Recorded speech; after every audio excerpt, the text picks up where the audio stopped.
थोड़ा बाजार का एक्शन समझाइए भी सर।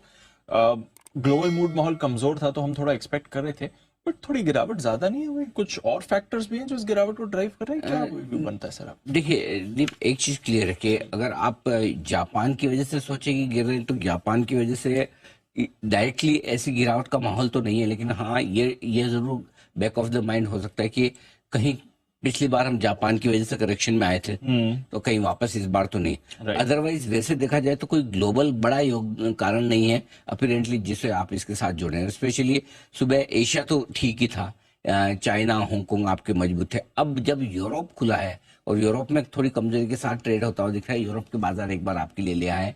यहाँ पर अगर आप यूरोप देखेंगे तो आपको लगेगा कि थोड़ी थोड़ी कमजोरी वहां पर बनती दिखी, आधा से 1.5% तक की कमजोरी है।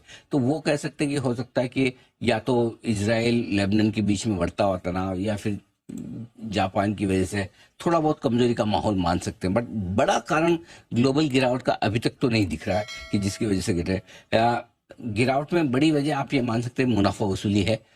एक तरफा तेजी के बाद थोड़ी बहुत प्रॉफिट बुकिंग आना स्वाभाविक है।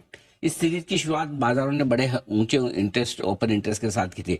1 करोड़ 60 लाख शेयर निफ्टी का ओपन इंटरेस्ट में, और आपको याद होगा शुक्रवार के दिन भी जब हमने सीरीज में सब कुछ अच्छा दिख रहा था, हम यही बात कर रहे थे कि इस बाजार में रिस्क क्या है, और ये रिस्क ये है कि आप बड़े हाई ओपन इंटरेस्ट के साथ पोजीशन की शुरुआत कर रहे हैं।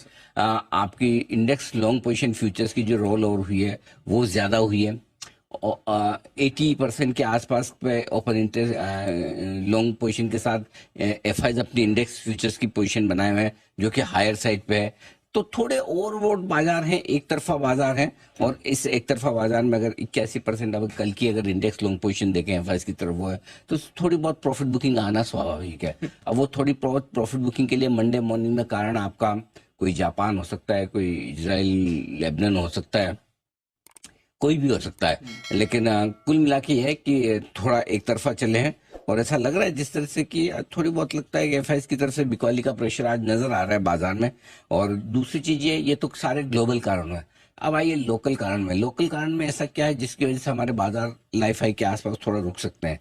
तो पोजीशन अपनी जगह है, लेकिन पोजीशन के अलावा दो चीजें, एक आरबीआई की पॉलिसी जो सोमवार को होगी, हमें उस पॉलिसी का इंतजार है, करेक्ट।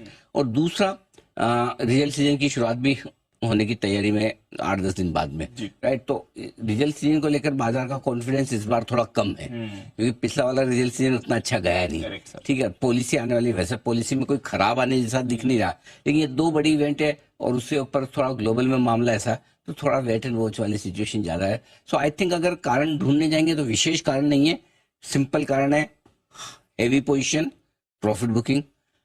कनेक्शन देखें तो आप जापान और इजराइल वाले मामले को साथ में जोड़ के देख रहे हैं। मैं इजराइल को नहीं मानता क्योंकि अगर उसका होता तो कच्चे तेल पे इम्पैक्ट आ जाता, दिख जाता। ज्यादा अगर प्रॉफिट बुकिंग का मामला है तो शायद इसी वजह से कि जापान ज्यादा लुढ़का है, तो लोगों को डरे कि कहीं येन कैरी ट्रेड वाले मामले फिर से ना हो जाए, तो थोड़े हल्के रहे। आई थिंक वहां से एक थोड़ा सा कमजोरी का कारण बनता हुआ।